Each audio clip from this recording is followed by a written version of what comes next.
नमस्कार बच्चों। काफ़ी समय बाद मुझे वीडियो बनाने का मौका मिला है, तो मैं सोच रहा था कि एक वीडियो बना ली जाए, क्योंकि अभी एग्ज़ाम टाइम भी नज़दीक आ रहे हैं। और जो आज का मेरा टॉपिक है रसशास्त्र का ऐतिहासिक विवेचन। तो टॉपिक शुरू करने से पहले मेरा आप लोगों से निवेदन है कि आप लोग मेरे चैनल को लाइक, शेयर और सब्सक्राइब जरूर कर दें और बेल आइकन को प्रेस करना ना भूलें। तो अब आइए शुरू करते हैं बच्चों। तो रसशास्त्र का ऐतिहासिक विवेचन, इससे पहले मैंने एक वीडियो बनाई थी रसशास्त्र के इतिहास पर, वो भी सिलेबस के अकॉर्डिंग। तब वो पुराना सिलेबस था, लेकिन एनसीईआरटी ने अभी नया सिलेबस शुरू कर दिया है, तो उस नए सिलेबस के अकॉर्डिंग भी ज़्यादा कुछ बदला नहीं है।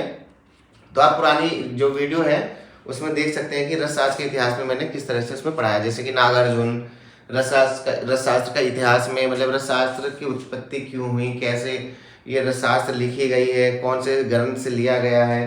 क्योंकि इससे पहले तो काष्ठ औषधियाँ थी। अब काष्ठ औषधियाँ थी आयुर्वेद में, तो काष्ठ औषधियाँ तो एक से एक काष्ठ औषधियाँ हैं।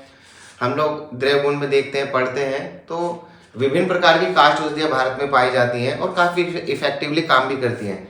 लेकिन उन काष्ठ औषधियों के होते हुए भी रसशास्त्र की जो विधा है, रसशास्त्र की जो क्रियाएं हैं, वो क्यों आई, कहाँ से आई, कैसे आई, क्या इसकी जरूरत पड़ी, क्यों रस औषधियों के निर्माण की जरूरत पड़ी।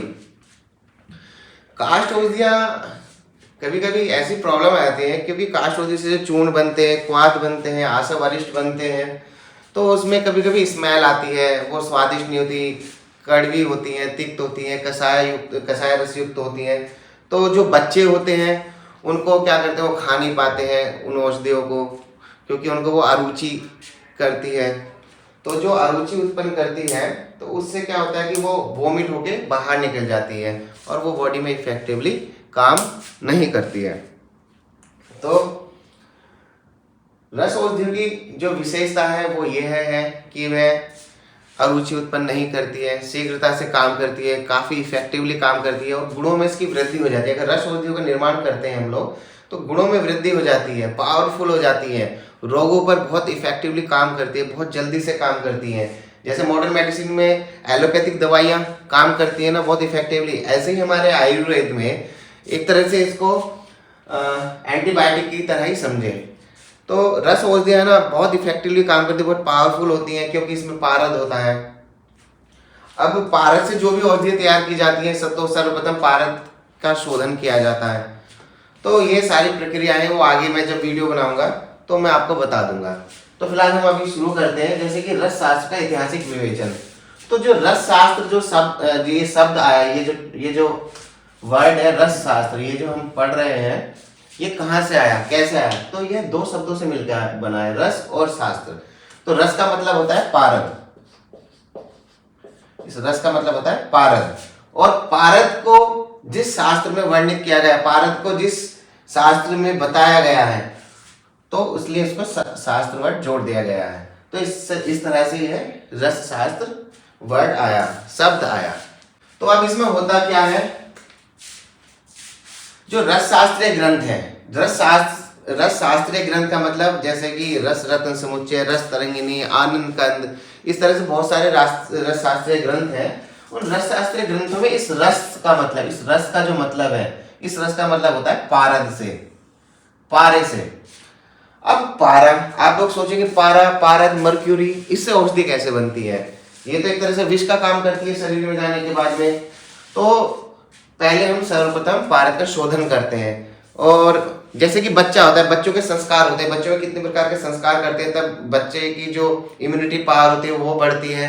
तो ऐसे ही पारद के भी 18 संस्कार होते हैं। 18 संस्कार करने के बाद में पारद के गुणों में वृद्धि हो जाती है। पारद अपनी चंचलता को छोड़ देता है। पारद के जो विषैले जो गुण होते हैं, उसमें रासायनिक जो भी केमिकल्स होते हैं, वो सब बाहर हो जाते हैं शोधन करने के बाद में। तो जब पारद का चैप्टर आएगा तब हम 18 संस्कारों की भी बात करेंगे, लेकिन यहाँ मोटा मोटी ये बात बतानी थी कि जो 18 संस्कार करने के बाद में गुणों में वृद्धि हो जाती है, फिर यह पारद हमें औषधि बनाने लायक उपयोगी बन जाता है। उसके बाद क्या होता है, पारद में ऐसी क्या शक्ति है जो पारद असाध्य रोगों को भी ठीक कर देता है। तो पारद में स्वर्ण, रजत, धातु को आत्मसात करने की शक्ति होती है। यह जितने भी धातुएं, मेटल्स हैं, लोह, रजत, स्वर्ण, ताम्र, तो यह सभी को अपने अंदर खा जाता है, निगल लेता है, या एक तरह से बोलते हैं जारण कर लेता है, मिल जाता है, मिक्स हो जाता है। ठीक है, तो यह इसकी पावर होती है। और एक इसकी खासियत ये भी है कि अगर ये किसी भी मेटल्स को अपने अंदर अगर आत्मसात कर लेता है, निकल लेता है, उसके भार में भी कमी वृद्धि नहीं होती है, इक्वल ही वेट उसका रहता है। अब आ जाते हैं इस रस शब्द पारद का सेवन करने से, मैं बार बार देखिए रस का मतलब पारद बोल रहा हूं, इसलिए ब्रैकेट में पारद लिखा। इस रस शब्द पारद का सेवन करने से वृद्धावस्था मृत्यु का नाश हो जाता है। अब ये कोई संजीवनी बूटी तो है नहीं कि इसे खा लिया तो वृद्धावस्था मृत्यु का नाश हो जाता है। कहने का मतलब ये है कि जब हमें कोई रोग होता है, कष्टकारी होता है, असहनीय पीड़ा होती है, हम किसी पुराने जटिल रोगों से परेशान हो जाते हैं, ऐसा मन करता है कि अब तो भगवान उठा ही ले हमें, हम इस रोग को अब सहन नहीं कर सकते। ठीक है, वो बहुत पीड़ादायी और कष्टदायी वह रोग होता है। तो इसका मतलब ये है कि इस पारद का सेवन करने से, या पारद से बनी हुई जो भी औषधियां होती हैं, जैसे कि जयमंगल रस, वृद्धवात चिंतामणि रस, तो ये रस का मतलब लिक्विड नहीं होता, रस का मतलब कि उस औषधि में पारद है, उस पारद से उस औषधि का निर्माण किया गया है। तो इस रस पारद का सेवन करने से वृद्धावस्था मृत्यु का नाश हो जाता है, मतलब कि जो मरने की इच्छा होती है वह खत्म हो जाती है, हमें पीड़ा से दूर कर देता है, हमारी पीड़ाओं को नाश कर देता है। इसलिए यहाँ पर जो हमारे आचार्यों ने कहा कि मृत्यु पर विजय कर लेता है। वृद्धावस्था, अब वृद्धावस्था का मतलब ये नहीं कि जो 80 साल का बूढ़ा है वो 25 साल का हो जाएगा। वृद्धावस्था का मतलब ये है कि वो लॉन्ग लाइफ को अपना सर्वाइव कर सकता है। उस औषधि को, इस जो औषधि है ये रसायन का, एक तरह से रसायन का काम करती है। रसायन का काम कैसे करती है? जैसे च्यवनप्राश है, च्यवनप्राश एक रसायन है। ठीक है, अब इस रसायन में हम लोग अगर किसी भस्म को ऐड कर देते हैं, जैसे कि ताम्र भस्म, स्वर्ण भस्म, लौह भस्म, ठीक है, ये भस्म अगर उसमें ऐड कर देते हैं, अभ्रक भस्म ऐड कर देते हैं, तो च्यवनप्राश के गुणों में भी वृद्धि हो जाती है। तो च्यवनप्राश रसायन जो है वह भी बहुत सारे रोगों को और भी ठीक करने की क्षमता रखता है, उसकी क्षमतावान हो जाता है। तो अगर हम लोग रस औषधियों का अगर सेवन करते हैं तो वृद्धावस्था मृत्यु पर विजय प्राप्त कर लेते। कहने का मतलब ये है। दूसरा, इस चैप्टर में, इस बुक में, इस किताब में जो रसशास्त्र आप बच्चों बुक पढ़ रहे हैं, इसमें पारद के संस्कार आप पढ़ोगे, धातु को शुद्ध करने के लिए जो क्रियाएं की जाती हैं वह क्रियाएं भी इस शास्त्र के अंतर्गत आप लोग आगे पढ़ोगे। जब मैं नई वीडियो बनाऊंगा तो उसमें आपको डिस्क्राइब कर दूंगा। अब यहाँ पर आप एक श्लोक देख रहे हैं, मम देह रसो यस्माद रसेन त्यजुम्यते, मतलब ये रसायणव एक ग्रंथ है। इस रसायणव ग्रंथ के 1/35वें अध्याय में इस श्लोक का वर्णन हमें मिलता है। क्या है इसकी हिंदी, या इसको हम कैसे समझे कि शिव के शरीर का वीर्य होने के कारण पारद को रस की संज्ञा दी गई है। दूसरा, रस शास्त्र का प्रमुख द्रव्य पारद ही है। मैंने पहले भी कहा है कि रस शास्त्र का मतलब पारद, रस का मतलब पारद, यानी कि रस शास्त्र जितने भी ग्रंथ हैं वहां पर पारद के बारे में वर्णन मिला है, या पारद से निर्मित औषधियों का वर्णन वहां पर मिलता है। तो रस शास्त्र का प्रमुख द्रव्य है, मतलब रस शास्त्र बिना पारद के अधूरा है, इसलिए इसका प्रमुख द्रव्य रस है। बिना रस के, बिना पारद के कोई भी रस शास्त्रीय औषधि का निर्माण नहीं कर सकते। धातुओं को अपने आप में विलीन, आत्मसात करने की शक्ति के कारण ही इसको रस कहा गया है। क्योंकि मैं इससे पहले भी बता चुका स्टार्टिंग में कि ये सभी मेटल, सभी धातुओं को अपने अंदर निगल लेता है, खा जाता है, आत्मसात कर लेता है, इसलिए इसको रस कहा गया है, क्योंकि रस एक बहुत ही पावरफुल प्रॉपर्टी है। दूसरा, रस शास्त्र के अंतर्गत, अब ये जो रस शास्त्र जो आप लोग बुक पढ़ रहे हो, इस रस शास्त्र में है क्या क्या, हम क्या क्या पढ़ेंगे। शुरू में हम लोग क्या पढ़ते हैं, रस शास्त्र का इतिहास पढ़ते हैं, रस शास्त्र की उत्पत्ति कहाँ से हुई, क्यों इसकी जरूरत पड़ी, कौन से आचार्यों ने इसके बारे में बताया, इसका वर्णन कहाँ कहाँ मिलता है, किन किन ग्रंथों में मिलता है, वह रस शास्त्र के क्रमिक विकास में हम लोग पढ़ेंगे। क्रमिक विकास में प्रागैतिहासिक काल, ठीक है, ग्रंथ संहिता काल, ठीक है, इलेक्ट्रोकेमिकल काल, मध्यम काल, ये सारे कालों में, इन कालों में जितने भी ग्रंथ आए, जितने भी हमारे आचार्य आए, उन्होंने कहाँ कहाँ रस शास्त्र में पारद का वर्णन किया, या फिर किसी मेटल, स्वर्ण का, रजत का, ताम्र का किसी चिकित्सा में उपयोग किया। जैसे चरक में है, चरक में स्वर्ण के बारे में भी जानकारी दी गई है, स्वर्ण से भी उसमें ट्रीटमेंट करते थे, चांदी से भी ट्रीटमेंट करते थे, लोह से भी करते थे। तो कुछ कुछ ग्रंथों में, सुश्रुत में भी यह हमें देखने को मिला है कि वहां भी मेटल से वहां पर ट्रीटमेंट किया जाता था। तो रस शास्त्र बुक में हम क्या क्या पढ़ते हैं, सबसे शुरू में रस शास्त्र का इतिहास पढ़ेंगे, फिर रस शास्त्र का ऐतिहासिक विवेचना करेंगे। ऐतिहासिक विवेचना में अभी आगे देह सिद्धि, लौह सिद्धि, धातुवाद, ये सब आप पढ़ोगे, ठीक है। फिर उससे आगे अगर हम बढ़ेंगे तो उसमें हम लोग रसशाला का निर्माण पढ़ेंगे दिशाओं के अकॉर्डिंग। उससे अगर हम आगे बढ़ेंगे तो फिर हमारा आ जाता है परिभाषा प्रकरण। परिभाषा प्रकरण के आगे बढ़ेंगे तो फिर आ जाएगा यंत्र। यंत्र के बाद फिर पारद शुरू हो जाता है। पारद के बाद जो हम लोग पढ़ते हैं, जो मोस्ट इंपॉर्टेंट चीज है वह है रस। रस मतलब पारद, फिर महारस, फिर उपरस, साधारण रस, धातु, उपधातु, रत्न, उपरत्न, सुधावर्ग, सिक्तावर्ग, विष, उपविष। तो ये सारी जो चीजें हैं ये बिना पारद के अधूरी हैं। ये जितने भी मैंने द्रव्य वर्ग बताए, जितने भी द्रव्य हैं, इनके अकॉर्डिंग इन वर्गों में जो द्रव्य आते हैं उन द्रव्यों के बारे में भी आप लोग आगे पढ़ोगे जब मैं वीडियो बनाऊंगा। तो इनके अंदर भी द्रव्य आते हैं। रत्न का मतलब क्या हुआ, जैसे मूंगा हुआ, हीरा हुआ, पुरखराज हुआ, ये भी जो रत्न है ना, इनसे भी चिकित्सा की जाती है। तो यह सब इन सब चीज का वर्णन रस शास्त्र में किया गया।